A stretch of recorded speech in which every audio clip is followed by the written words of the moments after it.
great to meet you. Thank you for taking a minute out for the show. I appreciate it. Yeah, no, thank you for the invite. Yes, sir. So before we get into the latest album, Cornerstone, I want to know, I know we're all getting to a point where we're tired of talking about COVID and thinking about it, but it was a big deal for musicians. How did you get Hmm. through that time period, and how did it either influence this album or change the way that you do Hmm. things now? Oh, wow, that's a very interesting question. Like during COVID, I was just graduating from college. So I Okay. did my last semester of college, virtual, which was very boring. I didn't like that at all. Uh, and then I graduated and I had like 2 years of like just staying at home because where I'm from in Colombia, they did like these lockdowns and everything was like closed for like, I don't know, like a year and a half or so. I don't remember exactly, but it was a long time. Uh, so basically what I did, I was just like, I was learning a ton of things. I was like producing a lot of things. I was practicing a lot. I learned how to do like animations. It was a fun time actually. I was with my parents at the time. Yeah, it was fun. I had a lot of fun during those days. I had a lot of free time, a lot of time to explore, to write music. I created a lot of music. I did an EP that I'm going to release soon with a band called Kaput, with a singer. That was very fun. And the way that that influenced my record, I think that I developed a lot of ideas that I use now, and like compositional approaches during that time. I feel that that was great, just to have like a year and a half to basically digest everything that I learned during college. Yeah. So with the brand new album Cornerstone, it's kind of your search for meaning in New York City. Obviously, you had mentioned coming from Colombia. So talk to me a little bit about how the idea actually came to you to make this album and how you ultimately feel about it now that it's done and it's a final product.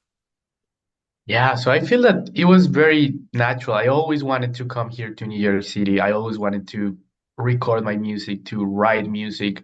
Uh, so I started to write all the music at school. Like I was like studying there with great teachers, uh, and all of them were like giving me feedback on the tunes that I was writing. And I also had the chance to write these tunes and to play them with my colleagues, like with the other students. And that was very fun because every time that I wrote a tune, I had someone next door and I would just go there and knock their door and just like, hey, I have this tune, would you play with me? And I would play it, and that was a very fascinating experience that it's not very common to have. It only happens at like a music school or something like that. So that was very cool. Uh, and yeah, it took me like 9 months to write all the music. Uh, it was very fun, and it's very much based in like all of my experiences here in New York. Like the titles relate to that in many different ways, in very deep ways and in more like superficial ways. But yeah, the music was a journey for sure. I was like influenced by like uh, my rock background. I grew up like playing rock.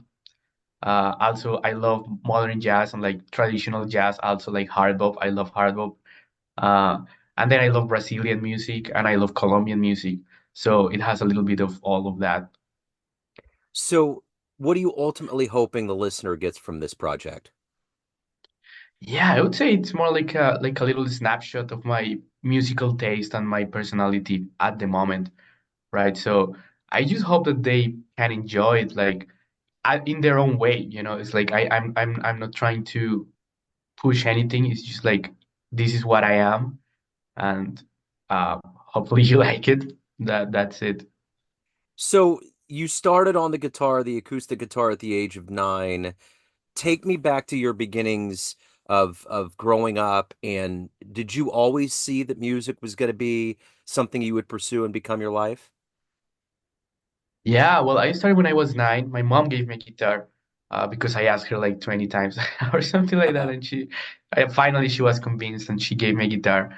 I know I feel like the beginning was very, I don't know, I was just fascinated by the instruments. Like, wow, this weird object that you can use to create these sounds. I was just fascinated by the smell and like by the wood and all of that. And it was very mysterious at the beginning. For like the first 2, 3 years, it was like a very mysterious thing for me. I didn't know how to tune it, how to play it, but I had a neighbor who taught me like three chords, and that's all I played for like the first 3 years.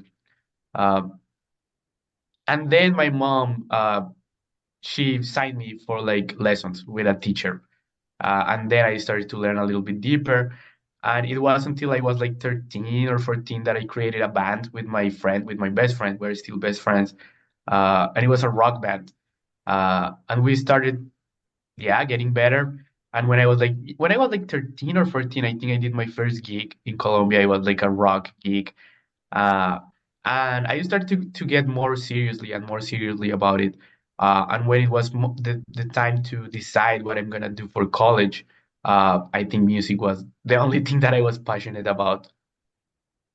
So, who were early influences, more specifically in the realm of jazz, that made you find your sound and made you just kind of interested in that world? Yeah, so I would say the big guy was Jonathan Kreisberg at the moment. I think he was like the first jazz player that I really enjoyed because I was coming from like a fusion background. And I feel that he has all of those like shredder things that I used to love when I was a teenager. And it was like a very nice bridge for me to start to get into jazz and into bebop and into other things. So Jonathan Kreisberg was like one of the first ones. And then I discovered Kurt Rosenwinkel. I love Kurt.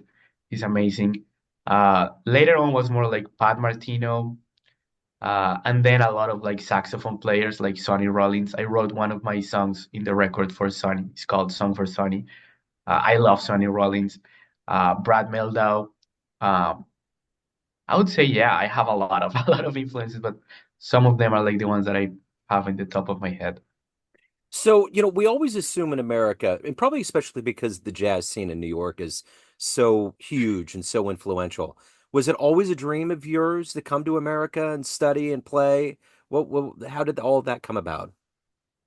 Yeah, when I was 17, I was starting to listening to all of these guys like Jonathan Kreisberg, Kurt Rosenwinkel, and I was just discovering that all of them live or used to live here in New York City. So I was like, wow, yeah, all of them are here. That's the place that I want to be.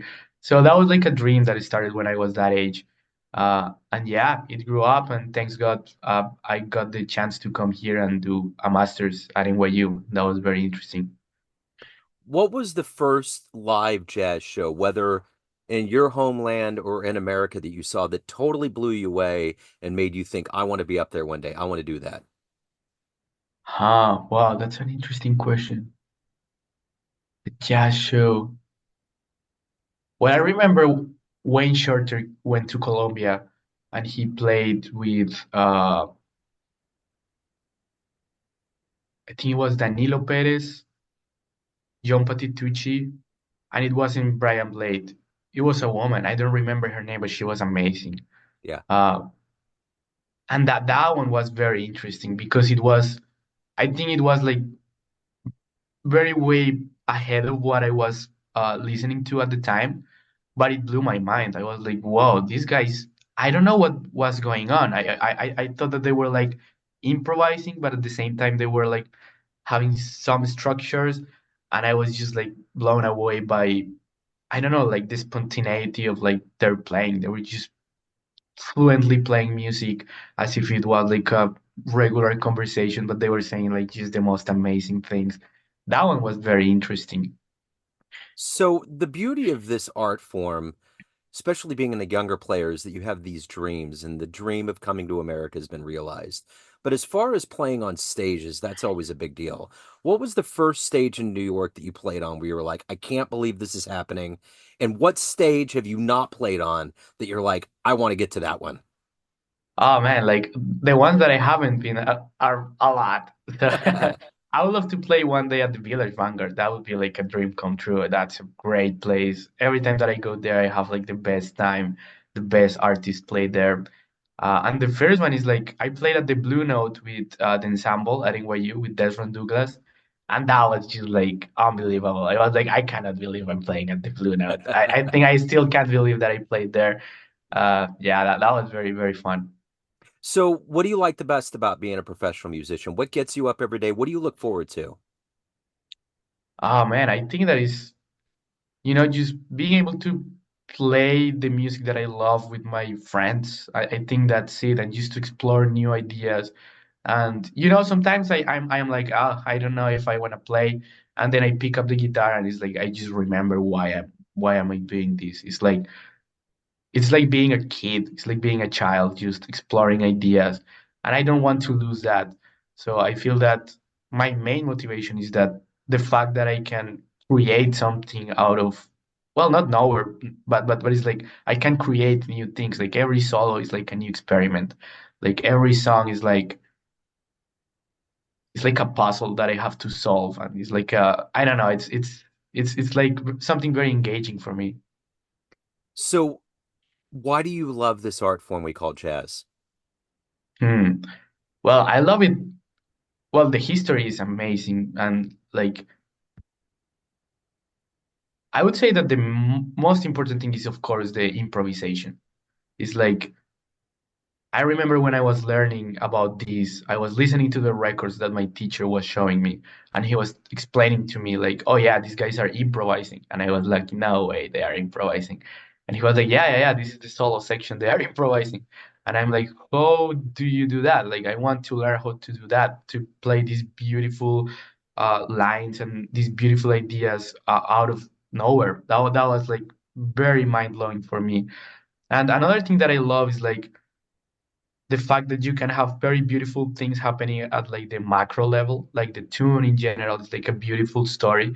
But then if you look like every little section and you zoom in, there will be like so much. You can take just one bar and just analyze that bar and just take a lesson from that. So it's like it's beautiful in a macro level and in a micro level, and it's like a little fractal, and you can see the music at both levels, and it's beautifully amazing. So, you have seen a show, your first show with Wayne Shorter is probably what a lot of people would like dream of seeing is a legend doing his thing. But if you could go back in a time machine in the history of jazz and see one other show with your own eyes, where would you go? Oh wow. Wow, that's a really tough one. That's a really, really tough one. I would say maybe Kurt Rosenwinkel during the 90s. Yeah. I would say that one, I feel that he had something very special going on during that time. Like I love those records, are some of my favorite records. And I was studying with Alan Ferber, and he was telling me that he was here in New York during those times, and he was just explaining me how he would go to see Kurt like every week, and how Kurt would develop ideas. Like for example, there is an intro I think is for this song East Coast Love Affair. On the record he plays like a very long intro. I think that's the song. I'm not sure, but there is one song where he plays a very long intro, and Alan was saying me that Kurt was like developing it like week over week. So the first week was like a short intro, then the next week was a little bit more, and then over time he developed it, and that would be like a very fascinating thing to me to see and witness. Yeah. So let me ask you this. At the end of the day, everyone has a perception of you, an idea of who they think you are. Family, friends, fans, everyone that you play on the bandstand with, but you ultimately run the show. What is your perception of you? Who do you think you are? hmm Well, I feel that for me, I'm just trying to pursue beauty. I'm trying to pursue the truth and ultimately God. I feel that my music points ultimately towards God. That's what I'm trying and what I'm aiming to do. Uh, and I want to do that in a very humble way. I, yeah, I feel hopefully that's what I am. Of course, that's like an ideal that I'm trying to pursue, but that would be that would be a good one. That was kind of what John Coltrane was doing. There's a lot of Mhm. yeah. I was thinking about that with A Love Supreme and just what he did. It was magical. Yeah. So, if anyone wants to catch you live, or if they want to pick up this album, the new album Cornerstone, to benefit you the most as an artist, how do they do that? Yeah, I'm in all platforms, Spotify, I don't know, Apple Music, all of the platforms. You can check it out there. I'm on YouTube too, and I'm trying to book more gigs. I was playing last week in some places, but I need to book more gigs. I want to play in the venues like ornithology, all of these places, but I need to do the work. Yeah, yeah. Excellent. Hey, thank you so much for taking a minute out today. I appreciate you reaching out to the program. It's been a joy. So thank you. Best of luck with this release and everything that comes your way, man. I appreciate it. Awesome. Thank you so much, Joe, for the invitation. Yes, sir. And before